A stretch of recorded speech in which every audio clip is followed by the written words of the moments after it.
Salut à tous, c'est Gilles, 1 km à pied. Alors aujourd'hui, je suis parti là pour 15 km, suivi d'un petit bivouac, suivi de 25 km, avec au total 2000-2005 de dénive. C'est une sortie que je fais en préparation de mon GR20 que je dois faire début juin. Donc j'ai à peu près j'ai déjà le sac que je devrais avoir au GR20, c'est-à-dire l'atelier longue distance hybride 30. J'ai à peu près 10 kg dedans, donc ça devrait être aussi ce que j'aurai au GR20. J'ai aussi pour la première fois mis mes chaussures la Sportiva TX4.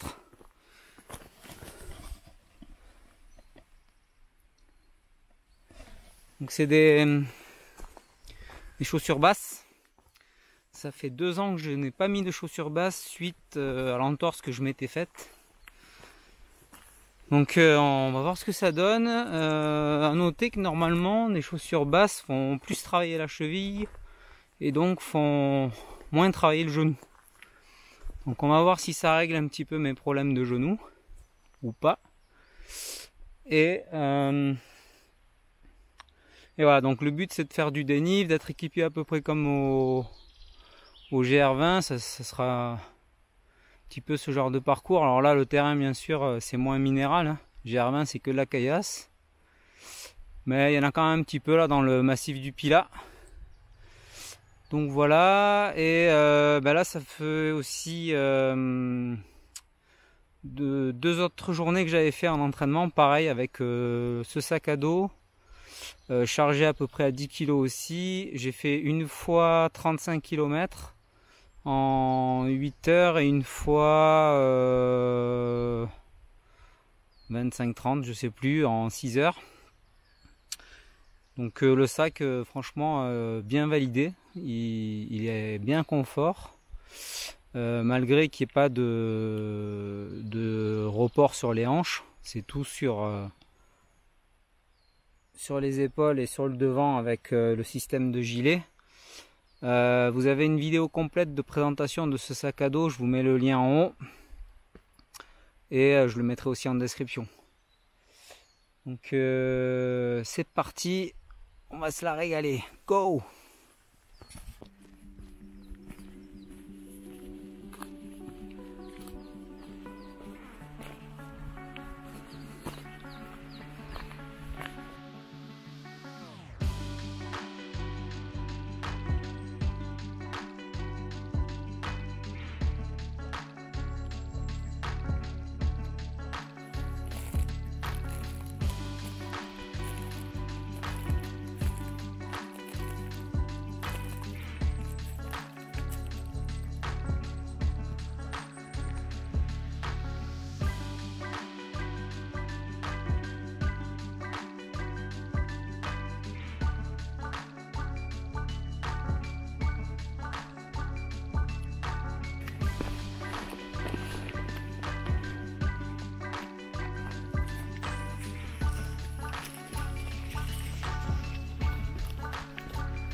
Alors pour ces 2 jours avec bivouac, j'ai pris 3 portions de semoule mélangées avec c'est de la semoule parfumée de Tipiak.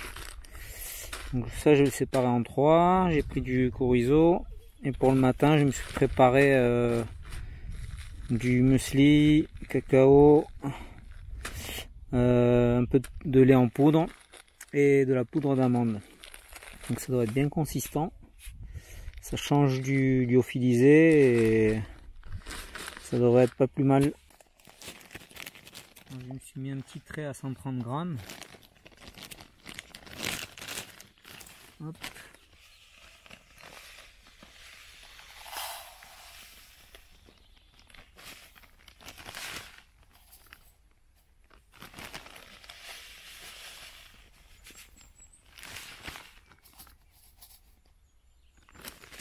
Voilà. Et pour pas avoir à faire de réchaud à midi, je m'étais apporté de l'eau chaude comme ça. Demain matin, pareil, je me ferai le café et le muesli et je remplirai eau chaude pour le midi.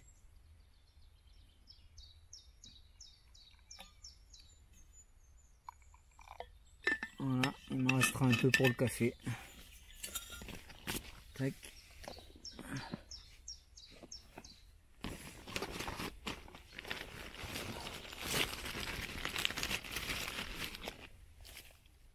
Et ça, c'est de l'huile d'olive.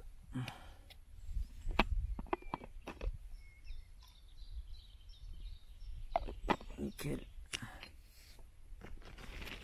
J'ai déjà mis un peu de sel dans la préparation, comme ça c'est tout prêt quoi. Il n'y a plus qu'à attendre. Et voilà, en 10 minutes, une bonne portion. Peut-être même trop, 100 grammes ça pourrait suffire, surtout que j'ai un peu de chorizo. On verra. Bon app.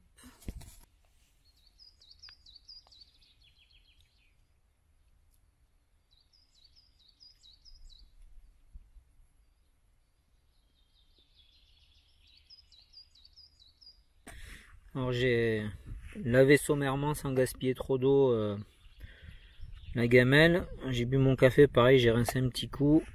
Et du coup je laisse tout là-dedans. Tout ce qui est pas propre à 100% quoi, au moins ça évite de salir le reste. C'est bien pratique. La semoule, ouais bah du coup 130 grammes c'était bien. 100 grammes ça peut suffire si vous n'êtes pas trop affamé, gros mangeur. En eau, il faut à peu près 300 ml, donc c'est comme un lyophilisé. Les lyophilisés, c'est entre 3 et 500 pour les plus gros. Donc on n'y gagne pas forcément. Par contre, là j'ai mis l'eau chaude, donc c'était prendre 10 minutes. Sinon, l'autre astuce, c'est de mettre de l'eau froide et d'attendre au moins 1 heure du coup. Donc ça peut aussi se préparer le matin. Si on a un point d'eau le matin, on met de l'eau.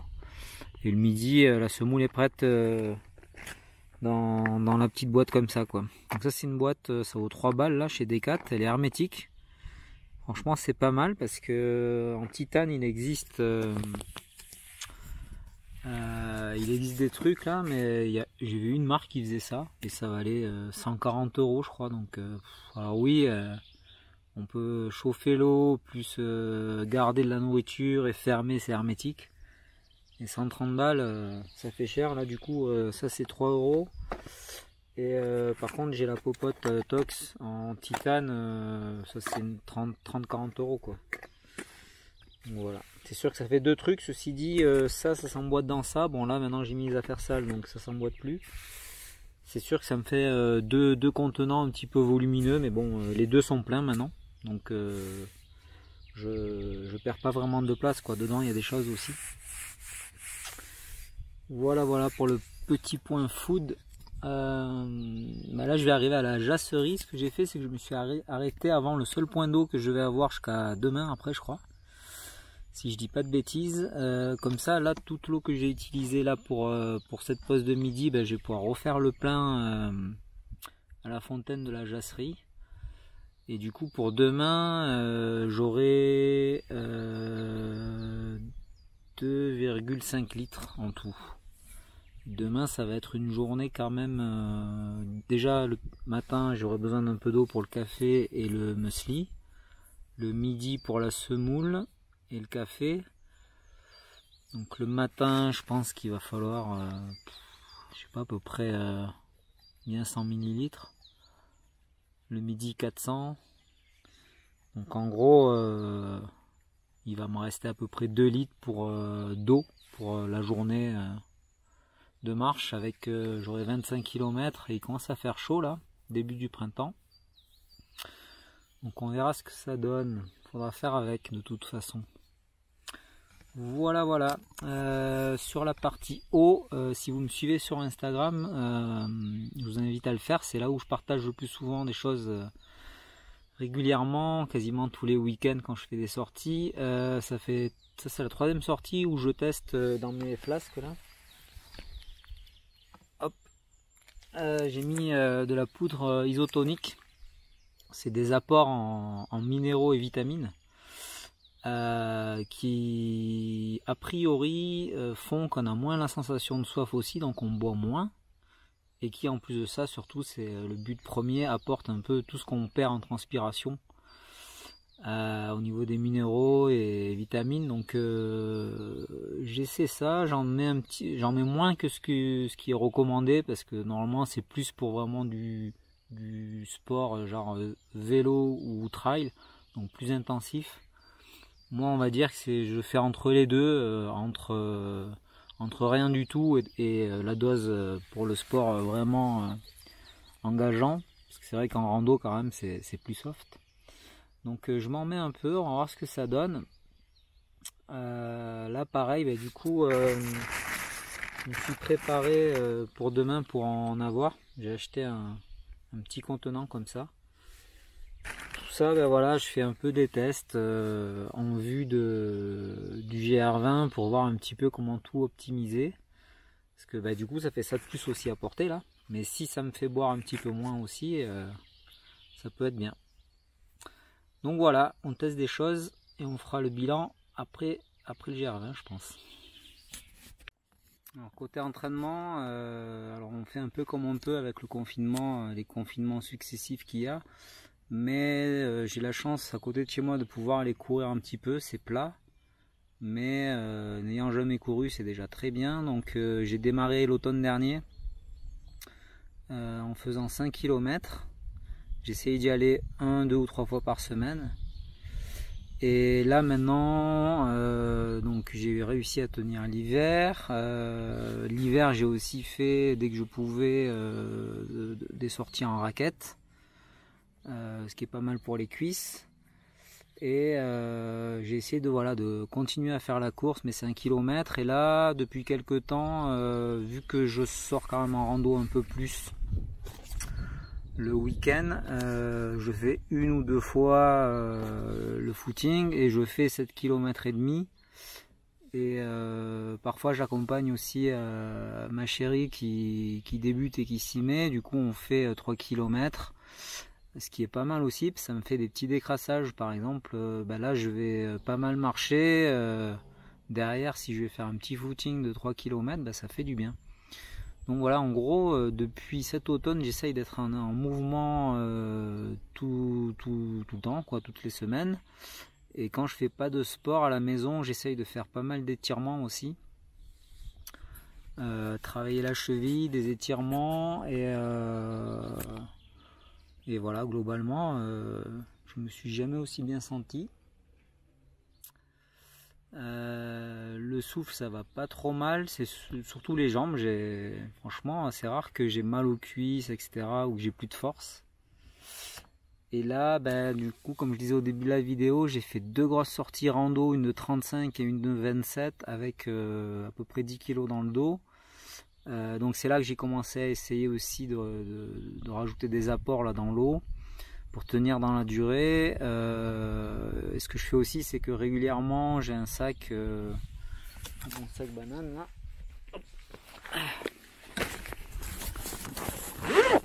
C'est pas mal. Et voilà, j'ai un sachet avec des fruits secs, des graines, etc. Donc ça, j'essaye d'en manger régulièrement. Comme ça, je suis jamais... vous savez, quand on a un coup de mou, surtout si ça nous arrive, qu'on est en pleine montée, alors là pour redémarrer, etc. Parce que si c'est à ce moment-là que vous mangez une barre de céréales, le temps que l'organisme il assimile, etc., vous en avez pour une demi-heure, quoi. Donc c'est bien d'anticiper, quoi. De manger régulièrement, boire régulièrement, mais pas trop. Donc j'essaye de faire tout ça, et c'est vrai que les 2 sorties que j'avais fait, j'ai bien tenu. Donc ça aussi par rapport à l'entraînement GR20, ça met en confiance. Et ça met en confiance aussi mentalement parce que moi jusqu'à maintenant mes randos c'était autour des 15 km pour les plus grosses. Et là sur le GR20 je vais avoir des journées à un peu plus de 20 avec du dénivelé qui dépassera les 1005. Donc ça fait des journées que je n'ai jamais fait. Donc c'est pour ça que j'ai voulu un petit peu pousser à côté de chez moi dans ce que j'ai pu, parce qu'en dénivelé forcément c'était pas autant, mais j'ai quand même fait sur la sortie de 35 km 1005 de dénive et celle de 27 1000, donc c'est déjà pas mal. Après voilà, c'est le GR20 c'est beaucoup plus technique, on va beaucoup plus doucement, c'est plein de rochers à escalader un petit peu, etc. Donc ça sera autre chose, mais déjà au moins dans le mental je me dis que je peux marcher 8 heures avec mon sac, je peux faire 30 km. Donc voilà, ça met bien en confiance pour faire le GR20. Sur la partie physique, mon plus gros problème, les chevilles, normalement ça a l'air ok là. Mon entorse c'était il y a 2 ans. Là ça a l'air d'aller vraiment bien. Dernièrement, j'avais quand même eu mal au genou, pour ceux qui suivent toutes mes story santé. Le genou, du coup, là, j'ai fait des radios, il n'y a rien. Je suis retourné voir un kiné, a priori, parce que ma douleur, elle est en comme ça, là, sur celui-ci. A priori, ça serait le tendon. Et du coup, un petit peu comme j'ai eu à la cheville, depuis je fais beaucoup d'étirements. Là, on m'a montré des étirements à faire pour faire travailler plus la partie fessier. Parce qu'en fait, le genou, lui, il travaille pour le bassin et pour la cheville, quoi. Donc si le bassin et la cheville travaillent mal, c'est lui qui fait le job à la place. Donc des étirements au niveau fessier. Et du coup, c'est ce que j'essaye aujourd'hui aussi, je suis repassé en chaussures basses pour que la cheville travaille plus et le genou moins. Parce que la source aussi du problème de ce genou-là, ça avait été l'an dernier quand pour soigner censément mon entorse, on m'avait fait mettre des semelles orthopédiques. Et en fait, c'est là que ça m'a flingué le genou. Donc depuis c'est un petit peu resté, mais ça s'en va doucement, ça fait comme la cheville. J'ai l'impression que les tendons, quand c'est blessé, ça prend du temps. Alors après je fais pas 3 mois de repos aussi, je fais toujours du sport. Donc ça va certainement encore plus doucement. Et j'ai aussi la quarantaine, donc j'ai pas le corps d'un enfant de 10 ans. Donc voilà, on va voir ce que ça donne niveau genou, mais ma plus grosse crainte GR20 c'est les genoux avec les dénives et les descentes. Donc on verra bien. Affaire à suivre au mois de juin. Abonnez-vous. Allez, je vais repartir à la jasserie.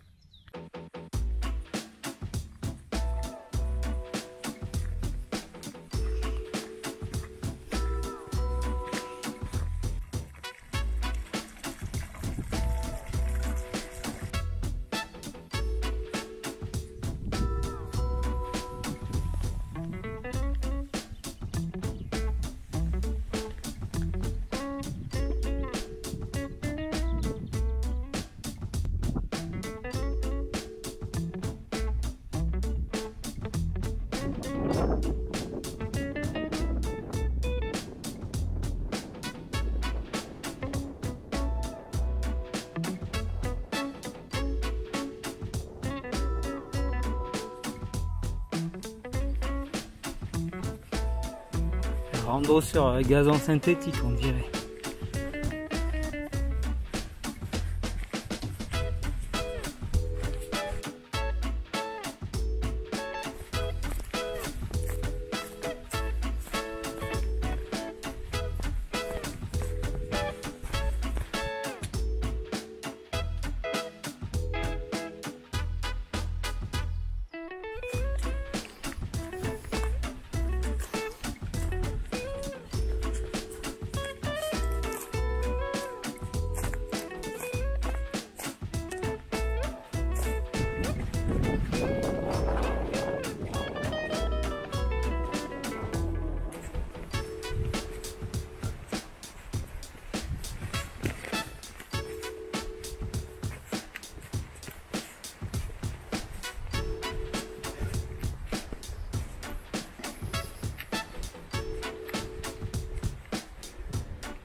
voilà, chapelle de Saint-Sadin.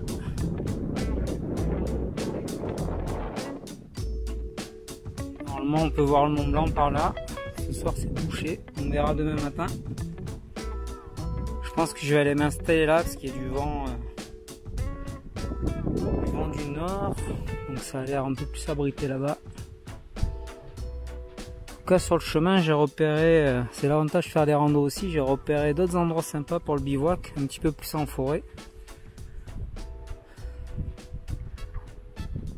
Allez, eh ben on va se poser. Voilà, on se prépare une petite tisane. Je garderai l'eau au chaud après là pour faire ma semoule de ce soir. C'est quand même bien pratique un thermos, c'est lourd mais c'est pratique. J'ai commencé à installer la tente. Je vais sortir les duvets pour qu'ils commencent à reprendre leur volume et gonfler le matelas, au moins c'est prêt. C'est un sac qui me permet de gonfler le matelas et dans lequel je mets duvet et tenue de nuit. Alors les duvets, là j'ai pris un duvet assez léger, c'est un 5 degrés, et j'ai pris un kilt, c'est un 5 degrés aussi. Normalement il va quand même faire dans les zéros là cette nuit. Tout ça en attendant, j'ai commandé un Sea2 Summit Spark 3. Et la livraison est vachement retardée. C'est un zéro confort, donc pour moins lourd et moins de volume, j'aurai quelque chose de très bien. Et ce kit, je l'ai pris pour rajouter par-dessus le Spark, par-dessus l'hiver, quoi. Comme ça, je pourrais aller sur des températures négatives.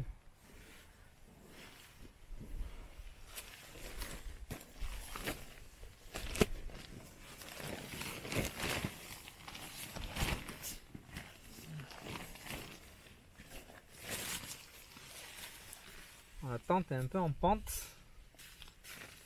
On verra la nuit que je passe. Donc là, on met cette partie-là sur le matelas.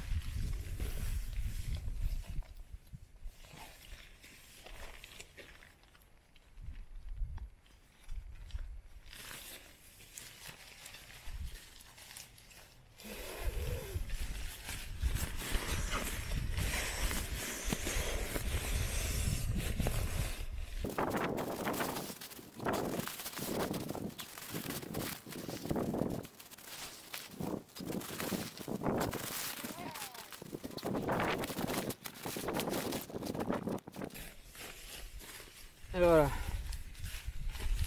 c'est assez vite fait et on met pas d'humidité dans le matelas, ce qui les abîme. En soufflant directement dedans, on met pas mal d'humidité et c'est vachement moins fatigant. Alors là ça va, je suis arrivé il y a 1 heure, je suis reposé, mais quand on arrive, qu'on est crevé, qu'il faut souffler dans le truc, moi ça m'est arrivé, ça fait tourner la tête quoi, c'est pas agréable. Ça c'est quand même pas mal.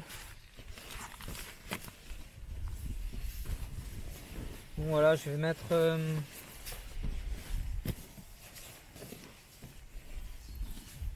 le duvet et par-dessus le kilt. On devrait être tranquillou.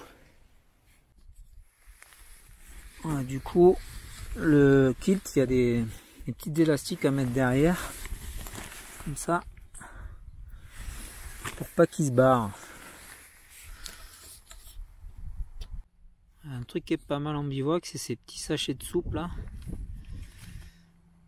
Faut mettre en gros la quantité que vous voulez, donc un mug, un verre d'eau quoi. C'est pris en 2 minutes eau chaude, ça fera du bien. Tout à l'heure j'ai mis de l'eau froide dans la semoule là en arrivant, un petit peu. Et je compléterai avec de l'eau chaude pour manger chaud et au moins j'aurai moins d'eau chaude à mettre. On optimise.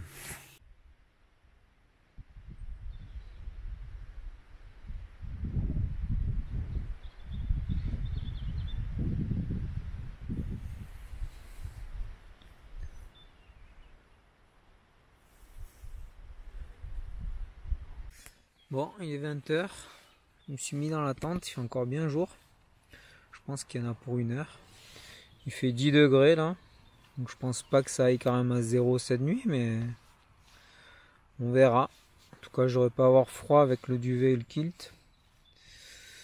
C'est un peu pénible quand on est tout seul au bivouac là, avec les journées rallongées comme ça. C'est vrai qu'il faut quand même de quoi s'occuper. Du coup, moi j'ai amené un petit bouquin là. Donc il est tech.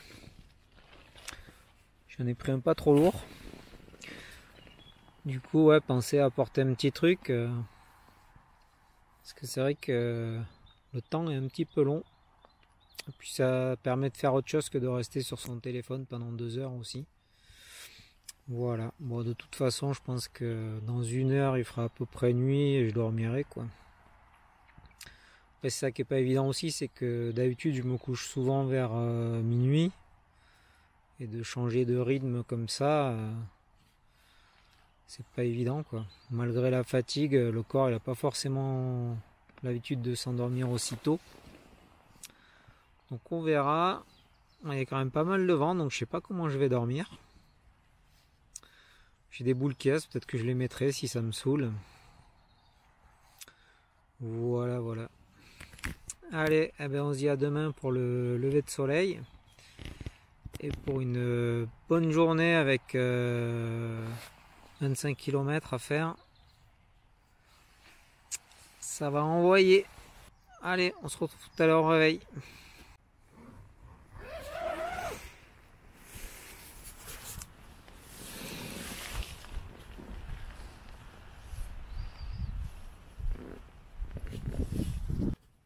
Ouais, il est 8 h. Je suis levé un peu tard. Mais j'ai dormi en gros de minuit à 2-3 heures. De 3 à 4h30, c'était pas top. J'ai eu envie de pisser, donc je suis retourné pisser. Il faisait quand même bien froid. Il a fait jusqu'à 0,5 dans la tente. Et en fait, il y a beaucoup de vent.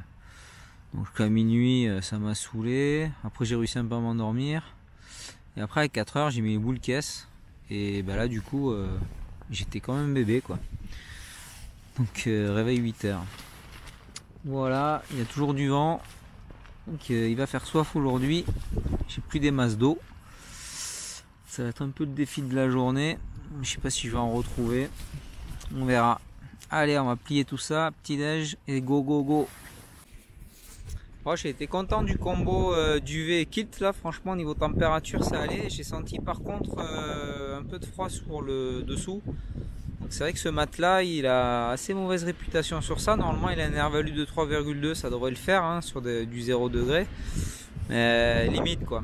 Je pense que il faudra que je me prenne vraiment un bon truc pour l'hiver et qui me fera aussi pour le début et fin de saison. Et celui-là le garder uniquement pour vraiment un peu la partie été quoi. Voilà, sinon ben là je vais tester mon muesli que j'ai préparé à l'avance, là on va voir ce que ça donne. Et voilà, allez à toutes.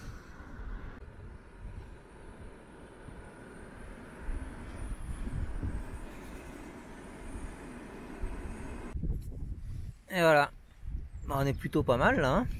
J'ai des fruits secs et tout là. Petit café. Petite vue. Le déj des champions. Bon bah j'ai tout plié, j'ai mis moins d'1 heure pour ranger, prendre mon petit déj, donc c'est plutôt pas mal.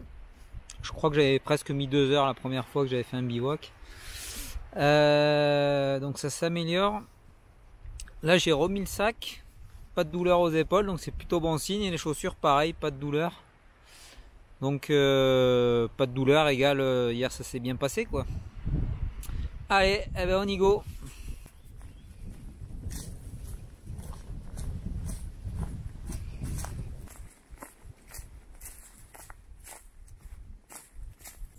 Bon, problème d'eau réglé. J'ai fait un petit détour par un hameau buée. Et il y avait un petit filet d'eau qui passait. Donc j'ai pu faire le plein. Faut parfois y aller à l'instinct. Allez, on continue. Un petit peu plus rassuré d'avoir de l'eau.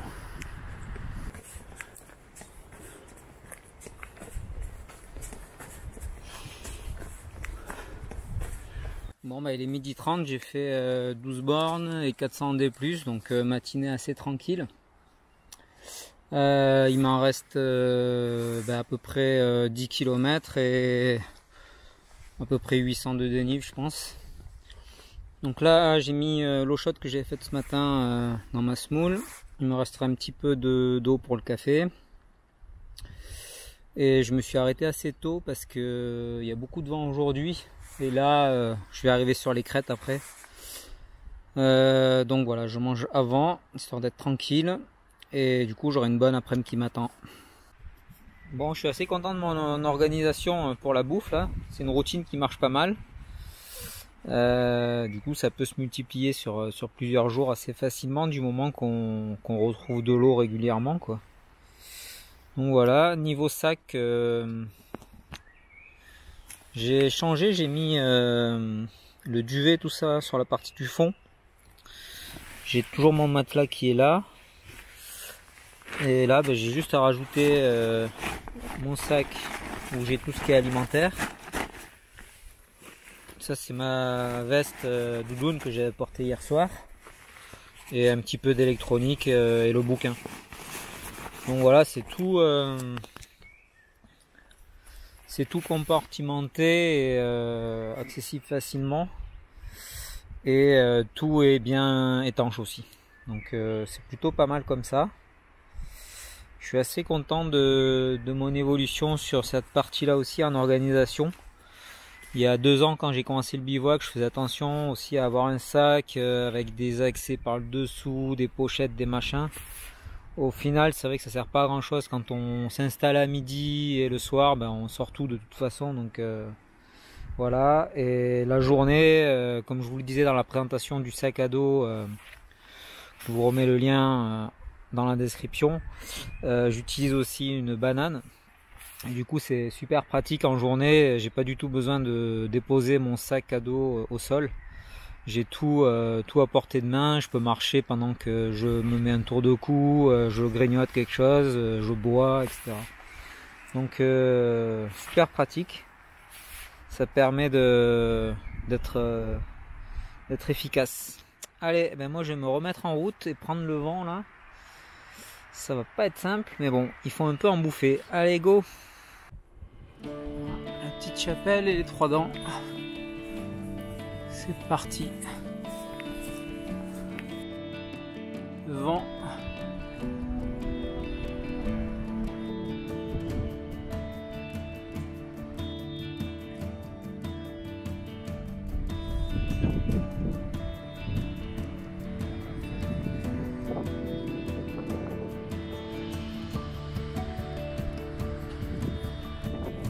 Voilà les 3 dents, je vais aller là. Après je dois faire une boucle comme ça et monter au col là, et après je redescends sur le véhicule. Là il y a un bon spot à bivouac, mais ça en va blinder ici.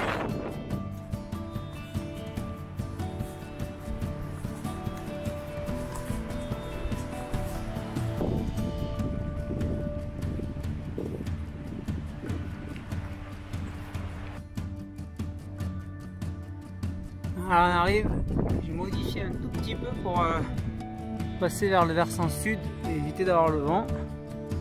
Mais bon, arrivé en haut, ça va souffler sévère. Allez, go!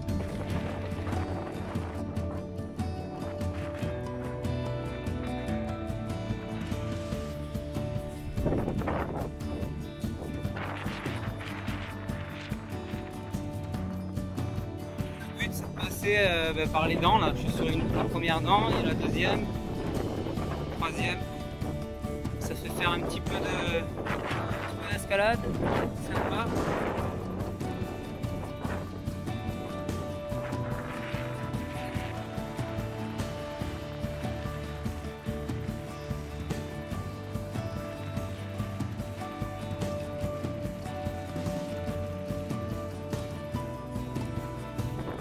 Là c'est peut-être le matos, la veste, les chaussures, les accroches de l'enfer. Faire sur les crêtes, on a vite fait de se prendre un coup de vent et d'aller là-bas derrière.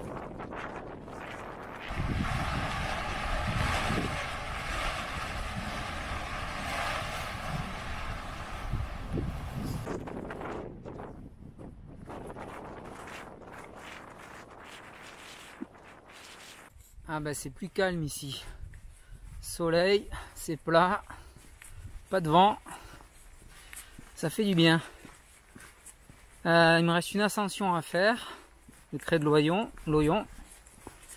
J'aurais pu tracer tout droit, mais là j'avais une belle boucle qui était prévue dans mon parcours, donc on va garder ça. Ça fait un peu plus de kilomètres.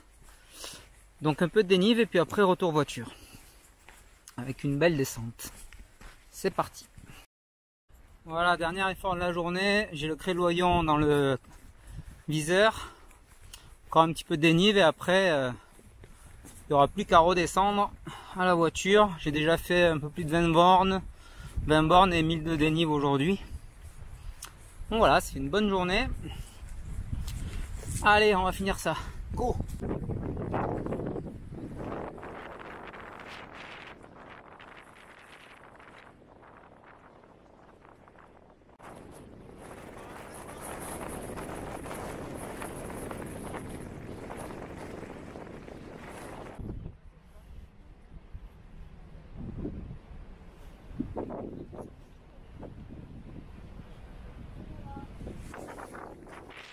Là-bas où j'ai fait le bivouac. Une bonne descente. On va voir un peu ce qu'il dit le genou à la fin de la journée. Pour l'instant ça va pas trop mal, je dirais. Allez, verdict plus tard.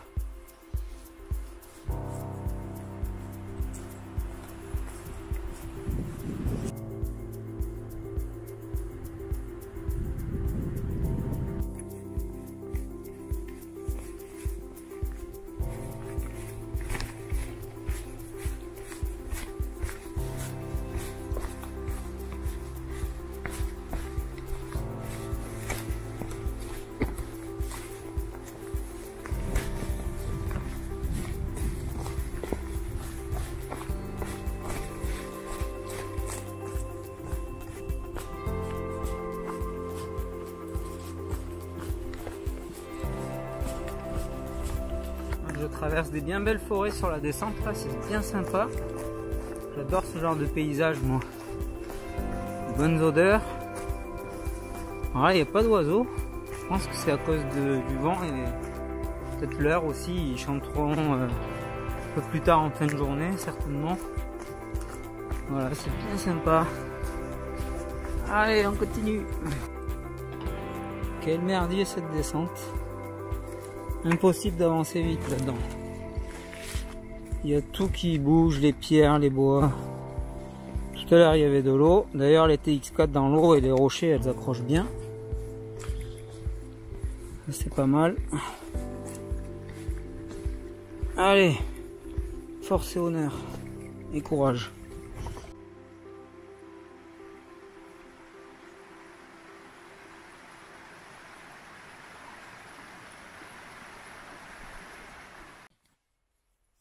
Et voilà, fin de rando, il est 17h30, je suis parti à 9h ce matin, je me suis arrêté une bonne demi-heure à midi. Voilà, ça fait une bonne journée, j'ai marché 27 bornes, j'ai fait 1250 de dénive. Il y a une boucle que j'ai un petit peu coupée parce que j'ai raté le chemin, un peu après les Trois Dents. Une boucle dans la forêt où j'aurais dû descendre encore un peu plus pour remonter et j'ai manqué le chemin, je l'ai vu trop tard. Du coup ça a modifié un peu là, donc au final j'ai fait quand même un peu plus de 40 bornes sur les 2 jours. Aujourd'hui ben là la descente sur la fin c'était costaud, le genou c'est bien allé, ça c'est méga bonne nouvelle. Alors est-ce que c'est parce que j'ai fait 2 séances de kiné plus des étirements comme ils m'ont montré. Est-ce que c'est ça ou est-ce que c'est les chaussures? En tout cas, je suis assez content pour le genou. Les chaussures, elles accrochent d'enfer. Même quand on est sur la terre là, avec un peu des gravillons, etc. Par contre, j'ai eu mal à la voûte plantaire avec, un petit peu tout le long. Et elles sont assez fines quand même au niveau de la semelle. Donc est-ce que c'est ça? Est-ce qu'il faut qu'elles se fassent un petit peu? J'essaierai bien peut-être de rajouter à l'intérieur, de remplacer la semelle qu'on appelle de propreté par une semelle un petit peu mieux, qui amortirait un peu, qui est peut-être plus souple. Voilà, je vais faire un essai là-dessus. Bon, ça m'a pas empêché de marcher, mais c'est vrai qu'il n'y aurait pas eu ça, ça aurait été du bonheur tout le long, quoi. Voilà, donc c'était une bonne troisième sortie d'entraînement GR20. Les deux précédentes, je les avais pas filmées, mais je vous en ai parlé, c'était autour de Lyon, dans les monts du Lyonnais, 37 km et 35 et 27 km, avec un peu moins de dénive que ça, mais sur une seule journée. Donc GR20 dans 2 mois, franchement, niveau physique et mental, je suis assez confiant. Donc voilà, je vais poursuivre là pendant 2 mois de m'entraîner. Peut-être qu'un petit peu avant, je me reposerai aussi. C'est peut-être pas trop bon de trop tirer aussi. Donc peut-être que le mois de mai, j'irai plus cool pour être frais début juin. Voilà, eh ben, n'hésitez pas si vous avez des questions dans les commentaires. J'espère que cette vidéo vous aura plu. Si vous n'êtes pas abonné, c'est le moment de le faire. Sur ma chaîne, il y a des récits de rando, toutes mes sorties. Et souvent, pendant mes sorties, je vous parle un peu de matériel. C'est quelque chose que je fais plutôt dans ces vidéos-là, plutôt que de faire des vidéos vraiment dédiées au matériel. Ça a été le cas sur le sac à dos, parce que c'était vraiment un équipement assez spécifique. Mais par exemple, les chaussures, je vais pas vous faire une vidéo de présentation de chaussures, quoi. Donc voilà, abonnez-vous. Moi, j'évolue physiquement, mentalement et au niveau du matériel au fil des semaines, j'ai envie de dire. Ça va assez vite. Il y a 2 ans, j'ai démarré le bivouac et je me suis remis à la rando il y a 5 ans à peu près. Donc voilà, c'est plutôt cool tout ça. Je vous dis à bientôt pour la prochaine vidéo. Bye bye.